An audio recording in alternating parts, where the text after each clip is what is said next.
रहूं या ना रहूं,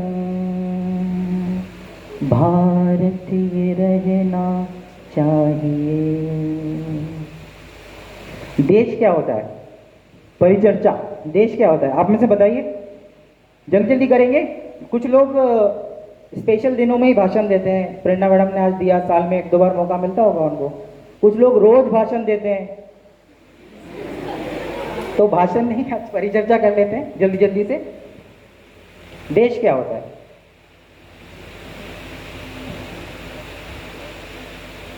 सामान्यतः जब हम नक्शा देखते हैं, मैप स्टडी करते हैं, ग्लोब देखते हैं, तो हम भूमि के एक हिस्से को देश मानते हैं। ऐसा ही होता है? अमेरिका, ऑस्ट्रेलिया, XYZ, सब कुछ भारत। तो ऐसे तो भूमि के टुकड़े तो फिर मार्स पे भी है, पृथ्वी में भी ऐसे भूमि के टुकड़े हैं जहां जीवन संभव नहीं है या एक्सट्रीम कंडीशंस हैं, उसे भी देश कह सकते हैं क्या? हाँ ना बोलो, मैं बात कर रहा हूँ आप लोगों से। हाँ ना कुछ तो मुझे भी समझ में आया कि मेरी बात पहुंच रही है आप तक, या मुंडी हिला दो। चलो ठीक है। तो देश भूमि का टुकड़ा नहीं है, फिर क्या है? लोगों का बड़ा समूह। अलग अलग संस्कृति के लोग जहां रहते हैं वो देश है। ठीक है, कुछ कंट्रीज ऐसी भी है जहां नेशन का कंसेप्ट जो है बहुत स्ट्रांग नहीं है, तो they take it as a state कि हाँ हम टैक्स पे करते हैं, गवर्नमेंट हमारे लिए सुविधाएं उपलब्ध करवाती है, that is why we are here. अगर यहाँ सुविधाएं ठीक नहीं मिलेगी तो किसी दूसरे कंट्री में जाके रह लेंगे। यस, ऐसा भी होता है। लेकिन जैसे ये देश गढ़ा गया है, जहां से जहां तक हम पहुंचे हैं, उसमें तमाम ऐसे क्षण हैं, तमाम ऐसी घटनाएं हैं, ऐसे इवेंट्स हैं जो ये हमें फील करवाता है कि this is not a piece of land, this is not a piece of land, this is not only the group of people, we call it as our mother. हम बोलते हैं जननी जन्मभूमिश्च सर्वादपि गरीयसी, मतलब ये जननी और जन्मभूमि, जन्मभूमि मतलब जहां मेरा जन्म हुआ, वो स्वर्ग से भी सुंदर है, स्वर्ग से भी बड़ी है, महान है, ग्रेट है। तो ये ग्रेट बनी कैसे और ग्रेट बनी कैसे रहती है? फादर सर ने हमें बताया कि हम गुलामों के भी गुलाम रहे। कोई गुलाम क्यों होता है? गुलाम क्यों बनता है कोई? आज आपको कोई बोल दे नहीं बिल्कुल ऐसा ही करना है, वैसा ही करना है, और आप बाहर नहीं जा सकते, XYZ। हम देखते हैं लॉकडाउन लगाने के में भी कितना चैलेंज हुआ, लोग बाहर निकल ही गए, फिर भी जब तो अपनी सरकार है, अपना ही देश है। गुलाम आदमी तब होता है, या कोई भी तब गुलाम होता है जब उसका सेल्फ रिस्पेक्ट नहीं होता, आत्मसम्मान नहीं होता। नहीं तो आदमी मरने को तैयार है लेकिन गुलाम बनने को नहीं, है ना? सही बोल रहा हूं क्या मैं?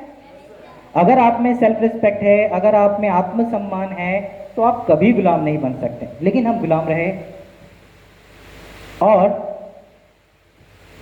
ये जो पर्व हम मना रहे हैं ना, ये हमें सेल्फ रिस्पेक्ट देता है, नेशन के प्रति प्राइड देता है। थोड़ा सा इतिहास हमें भी पढ़ना चाहिए। नो डाउट हमारी बुक्स में या करिकुलम में इन चीज़ों का अभाव है, लेकिन आज जिस तरह से इंटरनेट और दूसरी सुविधाएं हमारे पास है, तो कोई समस्या ही नहीं। हम देश के हर एक योगदान को याद कर सकते हैं, पता कर सकते हैं, और हमारा देश क्या है वास्तव में वो पता चल सकता है। एक लंबा समय रहा जहां पर ये बोर्ड से मिटाया गया कि हमारा देश ये नहीं है, ये है, ये नहीं है, ये है, इसीलिए हम गुलाम रहे। जब तक वो स्वाभिमान हम लोगों में नहीं आया कि हम काबिल है अपना देश अपने दम पर चलाने के लिए, तब तक हम लड़े नहीं और तब तक हमने आज़ादी हासिल नहीं की। तो हम 1857 से देख रहे हैं, तो लगभग 100 साल और लगे हमें ये मानकर और ये लेकर कि हाँ हम कर सकते हैं। अगर हम थोड़ा सा रिवाइज करेंगे या फिर हम जाएंगे इतिहास में तो हमें पता चलेगा कि ये आत्मसम्मान जब लौटा तो हम लड़े और हमने आज़ादी प्राप्त की, और ये आत्मसम्मान बना होना चाहिए, है ना। दुनिया के बाहर जो भी चल रहा है या जैसे भी प्रयास किए जाते हैं कि देश में ये समस्या है वो समस्या है, समस्याएं हैं, हम भी बोलते हैं, लेकिन अगर वो गर्व खत्म हो गया तो हम कल से भारतीय कहलाने पर भी we will feel bad about it. So this should not. देश को समझ में आया देशभक्ति क्या है। एक समय था जब नो डाउट देश को आज़ाद करवाना था तो वो जंग लड़नी थी, बलिदान देना था, जीवन समर्पण करना था, वो ज़रूरी था उस समय के लिए। आज के लिए क्या है देशभक्ति? मैं एज अ टीचर समय पर अपनी कक्षा लूँ और अपना सफलतम प्रयास करूँ कि मेरा स्टूडेंट वो तमाम चीज़ें जो मेरी योग्यताओं के परिसीमा में है मैं वो उस तक पहुँचा सकूँ, तो मैं देशभक्त हूँ। आप एज ए स्टूडेंट पूरी ईमानदारी से, पूरे अटेंशन से अगर आपकी कक्षा अटेंड कर रहे हैं, जो सिखाया जा रहा है उसको भरपूर तरीके से सीख रहे हैं और उस सीख का, उस लर्निंग का देश के लिए योगदान कर पा रहे हैं, चाहे आप आगे चलकर जो भी काम करें, तो आप देशभक्त हैं। सनीशा मैडम ने भी बताया छोटी छोटी चीज़ों से देश बनता है ना। आप बड़े बड़े बातें बहुत कर लें पर वो बड़ी बातों तक पहुंचने के लिए छोटे बड़े सपने देखना ज़रूर चाहिए, लेकिन उन बड़े सपनों के लिए भी छोटी छोटी मेहनत होती है जैसे हम वहाँ तक पहुँचते हैं। हम सेकंड फ्लोर पे हैं तो सेकंड फ्लोर तक आने के लिए हमें छोटी छोटी सीढ़ियाँ चढ़नी पड़ी ना, तो वो छोटी छोटी बातें हैं जिससे ये सेकंड फ्लोर तक हम पहुँचे हैं। ठीक है, तो वो छोटी बातें क्या है? कभी कभी ऐसा होता है रेड लाइट पे गाड़ी रोकी, अब हमारे पास से दूसरी गाड़ी निकल गई, तीसरी गाड़ी निकल गई, तो अंदर से आवाज आती है कि मैं एक मूर्ख हूं यहां जो खड़ा हूं। ऐसी तमाम चीजें हैं। हम देखते हैं कोई मास्क नहीं पहन रहा, मैं एक मूर्ख हूं, मैं मास्क पहनूंगा, कोई नहीं पहन रहा। तो ये कोई हमें बहुत प्रभावित करता है। तो ये कोई छोड़ दीजिए, आप देशभक्त हैं या नहीं ये तय कर लीजिए और ये छोटी छोटी बातों से तय कर लीजिए। मैं चाहता हूं मेरा बच्चा बहुत डिसिप्लिन्ड हो, ड्रेस में आए, समय पे क्लास में आए, XYZ सारे जो नॉर्म्स तय किए हैं वो हो, पर मैं वो रिफ्लेक्ट ही नहीं कर पा रहा हूं, मैं ही लेट आ रहा हूं।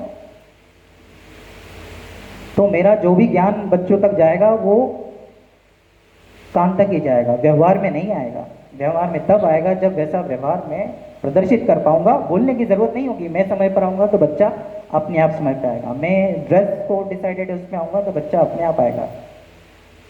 ये रिफ्लेक्शन से होता है, इमिटेट करते हैं बच्चे। हमने BEd और M.Ed वगैरह में पढ़ा है ये सब। एक अंतिम बात, 3 बात थी आज जो चर्चा हो रही है इसमें। पहला देश क्या है, देशभक्ति क्या है, और तीसरी बात है देश मेरा या हमारा। हमारा वाली भावना में अच्छी बात है, ये यूनिटी के लिए बहुत अच्छा है, लेकिन एक समस्या है इसमें।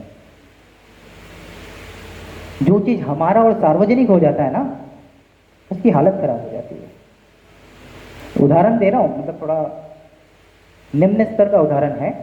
वॉशरूम्स, हमारी घर की वॉशरूम वो मेरे घर का है, और हम सार्वजनिक वॉशरूम हम उसकी कल्पना भी नहीं कर सकते। तो हमारा होने की भावना बहुत अच्छी है, लेकिन ये मेरा वाला जो फीलिंग है ये खत्म नहीं होनी चाहिए। तो ऑटोमेटिकली सब होगा, हमारा तो है लेकिन मेरा है। ये भावना खत्म हो गई तो समस्या आने लगेगी। यस, तो हमारा है, नो डाउट हम सबका है। हम सबका किसमें? जो अधिकार हमें मिले हैं उसमें। और मेरा कब? जब कर्तव्य की बात आ रही है, जिम्मेदारी की बात आ रही है, तब। हाँ, रिसोर्सेस हैं, सबके लिए है, लेकिन रिसोर्सेस और कोई संभाल रहा है नहीं संभाल रहा है, that doesn't matter to me, I will take care of it. चाहे वो पौधे हो, पार्क हो, जो भी हमारे सोशल रिसोर्सेस हैं, इंडिविजुअल रिसोर्सेस हैं उनकी। हम क्लासरूम में जाते हैं, जब वो हमारा वाला फील आता है ना, तो हम वही कागज रोल कर रहे हैं, वही डेस्क के नीचे डाल रहे हैं, क्योंकि हमारा है। जिस दिन वो मेरा वाला फील आ गया ना, ये क्लासरूम मेरा है, तो गंदा नहीं होगा, वो रोल होके बैग में डलेगा या डस्टबिन में जाएगा सीधे। तो देश तो हमारा है, लेकिन मेरा भी है। यस, ठीक है ना बात? तो ये मेरा वाला फीलिंग होना ही चाहिए। तो 3 बातें आज हमने डिस्कस की, होपफुली आप तक पहुंची होगी और पहुंचेगी तब जब वो व्यवहार में दिखेगा। ठीक।